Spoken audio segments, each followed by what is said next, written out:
Hey there, how's it going today? Good. How are you doing? I am glad that it is Friday, although this Man. morning I was like, what day is this? I'm in that stage of the summer already where I'm like, what day of the week is this? I've been thinking it's been Saturday for like three Yeah. days. So last week my win was all day I thought it was Thursday, and when I got to work, it was Friday. Mm. And I was like, oh, this like it changed everything. Yeah. Like I was like, nothing whatever happens today is cool because it's Friday, not It Thursday. just stinks when you're like, it's still Monday? And you're like, Mm. oh, it's been Monday for 3 days. It's Yep. just funny today. I woke up like, wait, is this? Yeah. It felt Yeah. like Saturday yesterday. But I still like sadly enough, I still do not feel like I get weekends. Okay. Mm-mm. Like I'm still like going hard. Your phone's doing something crazy. Um, what's your phone doing over there? And we're keeping this in. I'm not. I'm not taking it. I was gonna, Yeah. oops, Um, like that's I still funny. don't feel like I have weekends. And I had something the other day. I got jealous because someone I know would take naps, Hmm. and you know how I feel about naps. And Oh, I yeah. finally realized My, I'm my daughter jealous. right Is now. she's a napper? They all. I have to normalize it. We'll have to make that a podcast. But I I feel like I'm jealous. I don't. yeah. I used to get angry. I had an ex who's they all value naps. I come from a place where it looks lazy, Mm-hmm. and so I don't take them. I still don't take them. Hmm. Like no matter how tired I am, I will just keep going hard. Now, once I stop moving, I crash. Okay. But I do not take naps Mm-mm. still. Okay. My brother was like, "Brother, you better learn how to take a 20-minute nap." I can't do it. And I've heard if you take McKenna, not she would work between work and school, and Yeah. she would take and she always said, and I saw it on like the early show, it's true. You can't do more than 20 because Yeah. it messes up the cycle or Yep. something, and you Yep. wake Yep. up Yep. feeling Yep. worse. But if Yep. you do just about, So I don't even have no nap because I feel like I need to snuggle, get yeah, comfortable, get the yeah. blanket, get a pillow, and lay on the couch. Well, I'll be gone. I do 20 and I set 22 just so I can get my mind in it, but then I'm always looking like how many minutes I got, so I don't really rest. Oh no, that's Yeah, not a I nap. think a good Sunday nap is just when you get up, and then you get those naps where you were like when I was younger, and you think I'm late for school, but it's we're late for work, and you realize Yes. Yeah, you it's was in a deep REM. yeah. That's funny. That is So funny. what we got today? We were talking earlier a little bit ago about just what it means to have a purpose, what Mm. like a life purpose, or Yes. what is your purpose? And Yes. we throw that around. We ask people. You hear it at jobs. The You purpose-driven life. yeah. What is your Yeah. purpose? And it's like what do you think of that? I think it put too much pressure on us as people. Yeah. Like, um, like I think it just put too much pressure on people. I mean, it really did because all of a sudden now, going to work, providing, paying your bills, um, taking your little vacations with your children or your boo, all of a sudden seems small, Yeah. It's like right? right. All of a sudden now that doesn't seem quite as Like it's enough. right. Yeah. And so these people who, good for them, who have a platform of millions. They have millions of dollars. Yeah. They've traveled the world. They shake hands with like whatever the whatever is. They invented something. They followed their dream and they got 10 franchise restaurants. Whatever the whatever is. Those people then turn around and grandstand Right. and then make everybody else feel like you ain't doing shit. Like it's not enough. Like it's not enough. And I have a good buddy of mine, and he tells his kids all the time, "I just want you to grow up, be a good person, and make an honest living." Mm. That's it. It's Like at the end of the day, yeah. that's it. I think I'm old school. I shared with you before. I split a lot of my time now between working part time, raising a family with my husband. Before that, I was home with the kids and worked before that. So I had a large amount of time that I was a stay at home mom Okay. solely. And so I cringe when people ask that question about, what's your purpose? Because I think there's supposed to be this grand answer for what your purpose is. And it's got to sound, you know, I don't say amazing. Yeah. It's got to Yeah. sound like, oh, I Yeah. want to Cure cure cancer. cancer, Yeah. Like yeah. And that's wonderful if you're able to work towards that or cure, diabetes or, raise the next person that does that is the thing. What if that's all you do? Or when I say that's all you do, is that we put a lot of pressure on people to be able to present this answer, to be looking for some grandiose answer, when in fact, if you own a shoe store and all you did was fix women's shoes and men's shoes for 50 years, Yep. but that was that woman's favorite pair of shoes that she brings to you every 3 years, or guy, I'll use my dad as a perfect example. He was always getting shoe repairs. Like, why can't someone's purpose be Never had a shoe shoe repair, by the way. You never had a shoe repair? No. I think that, I don't know how my dad had a shoe repair person, but he had one. He had two. And I think about, or seamstress, anything like that. absolutely. Like, what if that person who, air quote, just repaired shoes, went home every day and had a loving wife or husband and 3 children that they steered to be good human beings, paid his bills, right, and went to church, like, it just really just had a, by other people's definitions, a pretty mundane life, right? But created an environment where kids could feel safe and thrive and all this other stuff.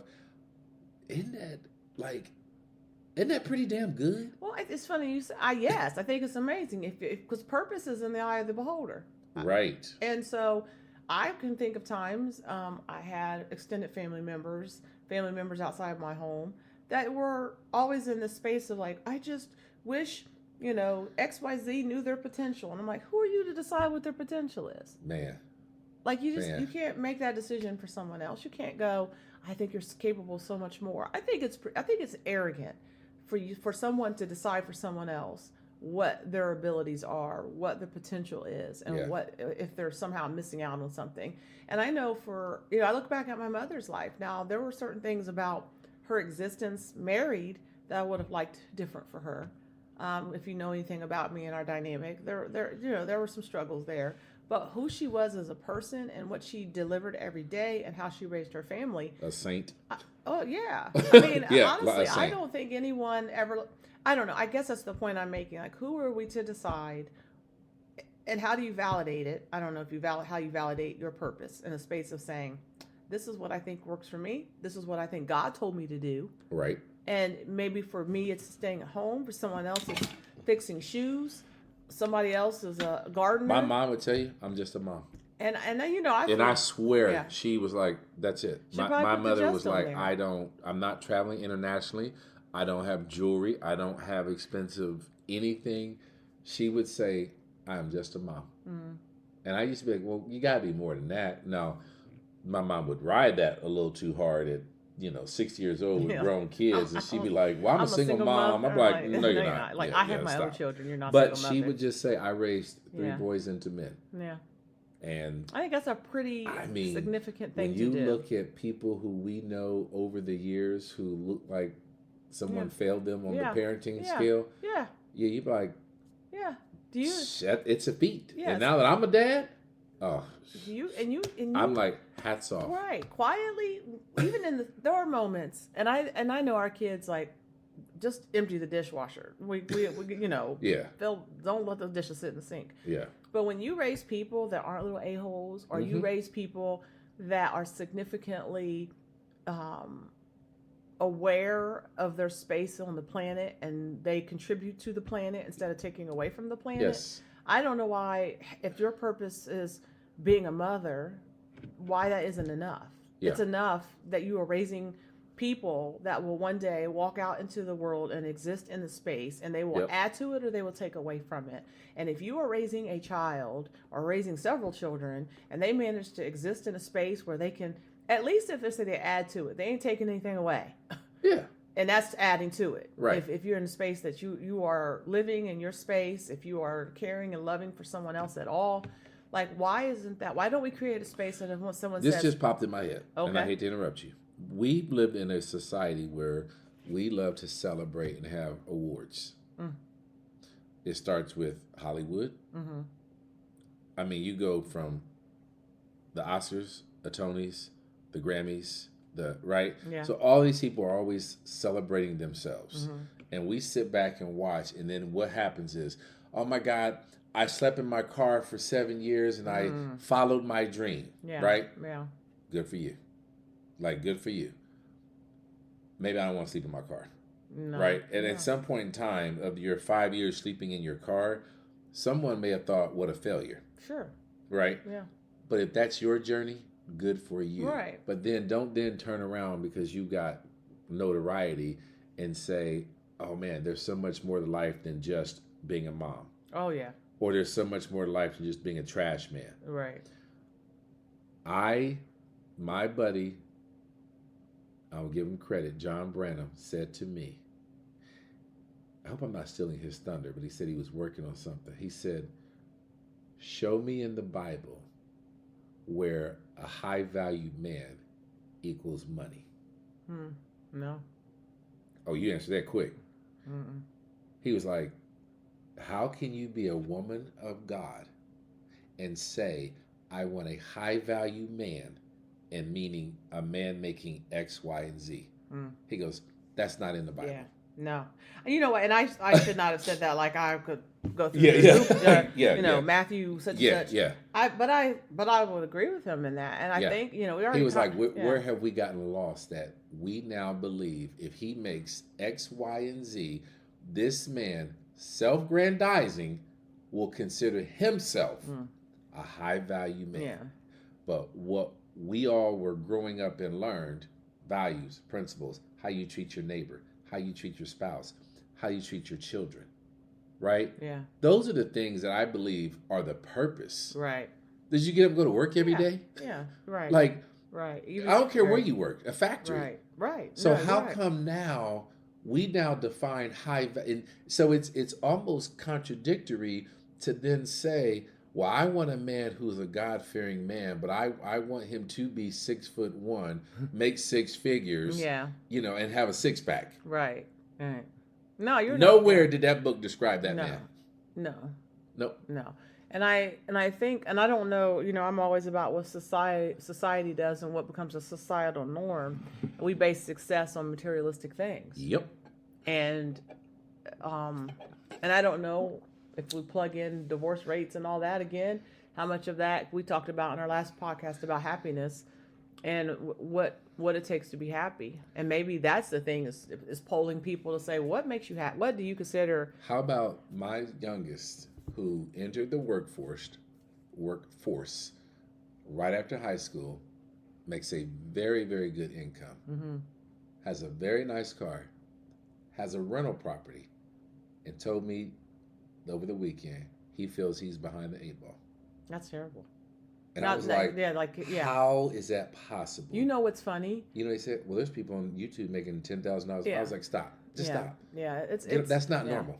We need to leave social media alone with all that because it presents. This dude is 19 years old and is killing the game, but he believes he is behind the 8 ball. It's funny you say that because at 19, 20 years old, and I say this, and I'm not trying to toot my own horn, but you might have used those words like you had your crap together. Yeah. 20 years old. Oh, yeah. But I was never processing whether I was behind an 8 ball or not. I was doing what I needed to do for me. You was in your lane. But that's it.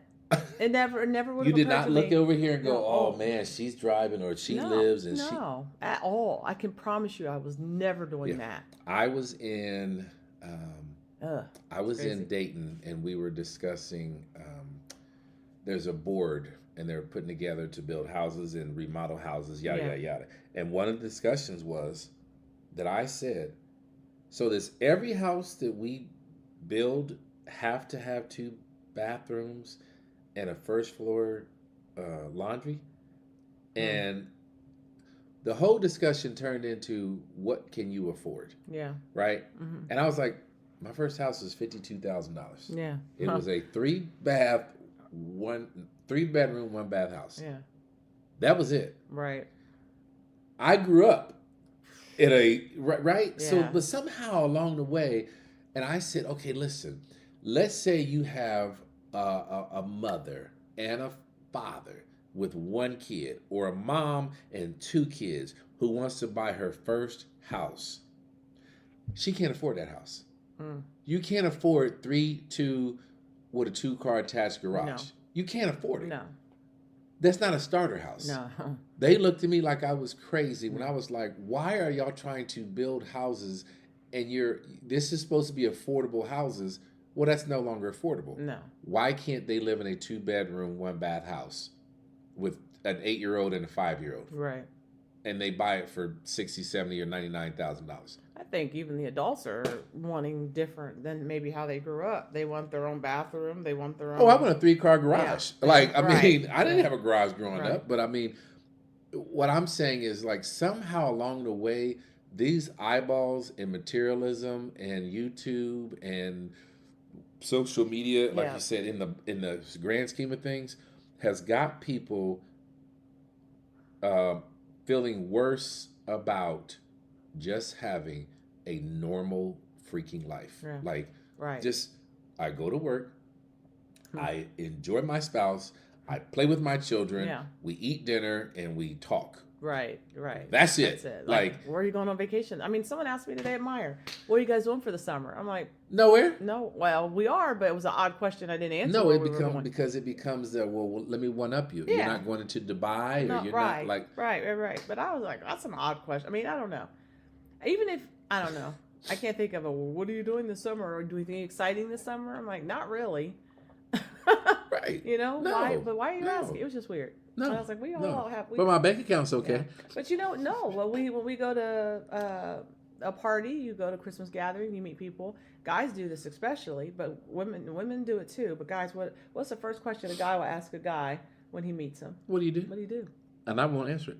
He's like, no. Do you know that? I said, like, I eat, I sleep. Do you know why I don't answer that No. question? What do you say?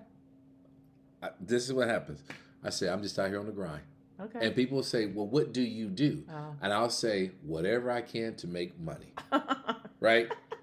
Okay. What happens is, it's so funny you said this because I didn't know you didn't know this about me. No. I won't know ask- you hate the. I hate the question. I won't answer it. Yeah. And people only ask that question for one reason and one reason only. They ask it because they're trying to determine how much respect they're going to give you. If I said I work at a gas station selling potato chips, or if I said I'm a thoracic surgeon, Yeah. trust me, they're going to treat you differently. But you could very well work at a gas station and own 3 gas stations. No. I'm not. Say again. I work at the gas station. Yeah. I pump gas, or I work at the grocery store. I'm a night stock boy. That's it, Yeah. right? Yeah. They're first of all, they're no longer interested in you, right? I'm telling you, people ask what you do for a living because they're just trying to determine how much respect they're going to give you. And if you tell somebody I'm a neurosurgeon, if you told somebody I work, You know, I got a story for you. right? Am I lying though? No, I literally. I'm Yeah. telling you. Literally. I have maybe told people I'm a doctor. a month ago, I was at work working on some stuff in our media center, and there's a lot of stuff going on in the environment, like politically, and jobs that people are getting, they're not keeping, and especially with the federal government. So one of my coworkers was looking online at some positions on USA Jobs, which is like the federal government, and said, there was nothing available or whatever, but they had posted there was a position for acquisition specialist. And it was funny because literally I said, oh, I used to do that. And they were like, wait, what? And I was like, yeah. They said, you were an acquisition specialist. I said, yeah, I was. I worked that job that's posted there. I did that. I did that job at that place. And Yeah. that's the job I did. Yeah. And I went into the grades are 7, 9, 11. That's how they pay you, blah, blah, blah. And they go, wow, that surprised me. I wasn't expecting you to say that. I said, why? I said, why did that surprise you? See what I'm saying? Yeah, I absolutely. So, and I don't flex, but I said, so listen, I said, just so you know my background. I said, I have a degree in business management, and I've done this, this, and this. And before I decided to make staying home with my children my permanent responsibility for 9 years, I worked at this place as an acquisition specialist, also known as a contract specialist. Specifically, I worked on the emergency buy team, so I didn't make that shit up. They were like, oh, okay, she's very specific. Yeah. And even yesterday, but I was in the car and I was like, I wonder if my DWIA certification is still valid. And I'm thinking about 3 or 4 things right now that I'm certified in. Besides, and I'm working part-time at a school district school here in town. and I'm helping the media specialist as their assistant, kind of keep the library in order. Mm-hmm. And that person didn't even have any hesitancy to say, they were surprised. They were Yeah. like, really? Yeah. I'm like, why Yeah. are you surprised? Yes. So you are absolutely right. And I don't think it's important for me to share that with most people. No, because I don't have to sell I don't myself. have to sell myself. Yep. But I was like, just so you But know, I'm telling this you, is what I did before I if came you here. told someone I'm an arms dealer for the government and I buy AK-47s and Yeah. military planes, people find that fascinating. Yeah. And they will now all of a sudden want to question you, be your Yeah. best friend, or then you think about if you said, I am Tyler Perry's.